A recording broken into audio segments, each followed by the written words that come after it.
Think back to the last time you spent an hour in a place that wasn't your home and wasn't your office. Maybe it was a library, a public park, a community garden, or even a local pub where the bartender knows your name. In sociology, we call these third spaces. They're the anchors of community life, the neutral grounds where people gather, linger, and interact without the pressure of productivity or the intimacy of the domestic sphere. But look around your neighborhood today. Oftentimes, the old bookstore is a high-end condo now. The park has a no loitering sign. The coffee shop requires a purchase every so often to stay connected to the Wi-Fi. We're witnessing the quiet disappearance of the American commons.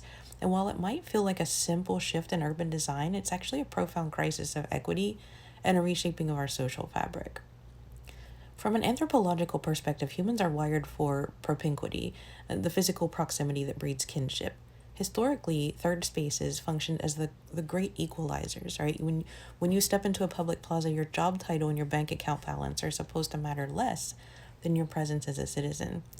Anthropologist Ray Oldenburg, who coined the term, argued that these spaces provide the psychological comfort necessary for a healthy society. These venues facilitate low-stakes social interactions, the nod to the regular at the diner or the brief chat with a neighbor at the post office.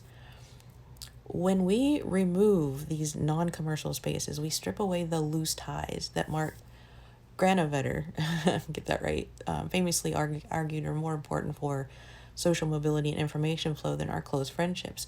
Without them, our social world shrinks to our nuclear family and our coworkers, leading to an atomized existence where we no longer know how to coexist with the other.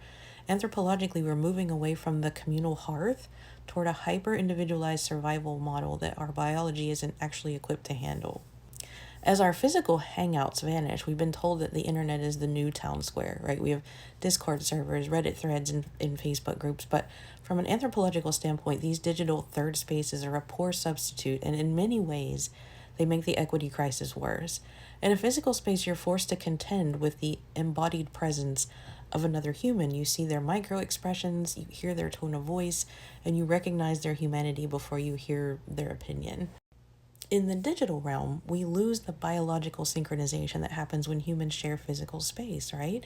Digital platforms are built on algorithms of homophily, the tendency of individuals to associate and bond with similar others. This isn't a town square, it's a series of mirrored rooms. While physical third spaces demand a degree of civil inattention or tolerance for the stranger, digital spaces encourage tribal curation. So we can block, mute, or report anyone who disrupts our comfort, which effectively atrophies our social muscles for empathy and conflict resolution. The disappearance of the third space is inextricably linked to the pay-to-play model of modern existence.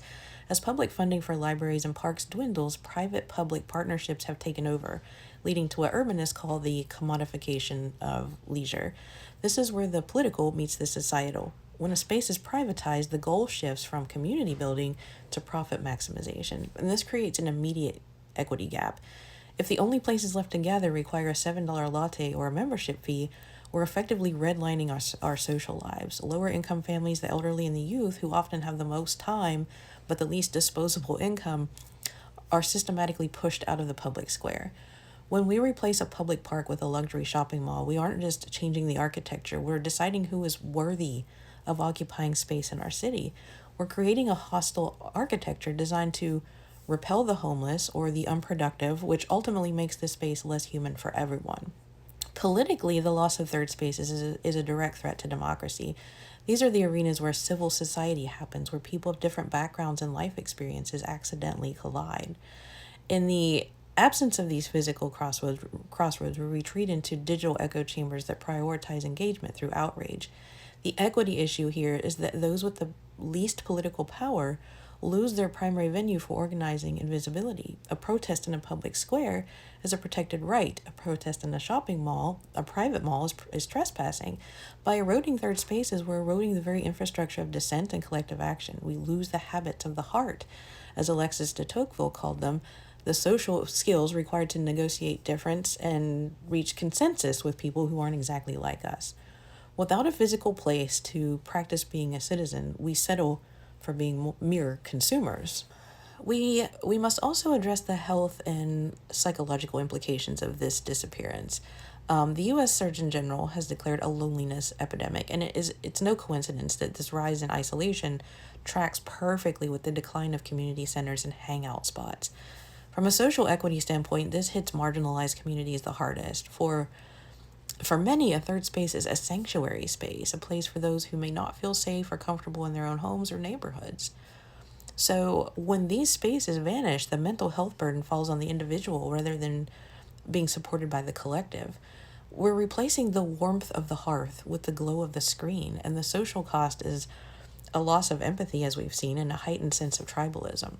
But this isn't an inevitable decline, it's a choice we can unmake. To reclaim our third spaces, we have to advocate for a policy that treats social infrastructure as a public good. This starts with inclusive zoning, lobbying for urban designs that mandate small, non-commercial plazas in new developments, and protect local mom-and-pop storefronts from being priced out by chains. We should push for a right-to-roam style legislation that discourages hostile architecture, like those benches designed to prevent lying down, and ensures our parks remain accessible 24/7. Finally, we must fund our libraries and community centers as if our democracy depends on them, because it does.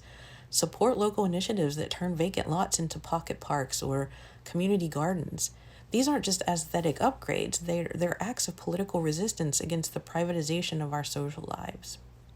Rebuilding the third space isn't just about planting more trees or building more benches. It's a political choice to prioritize human connection over real estate dividends. It requires us to view public spaces as a fundamental right, an essential utility like water or electricity. If we want a society that is truly equal, we must provide spaces where the cost of entry is simply being human. We need to reclaim the street corners, the community centers, and the libraries, not just as buildings, but as the beating heart of a democratic life. Because when we lose the spaces where we meet as equals, we eventually lose the ability to see each other as equals at all. We must move from a me-centered urbanism to a we-centered ecology before the last bench is removed and the last public light is turned off. Thanks for being here with me today. This is Fierce Humanity. Take care.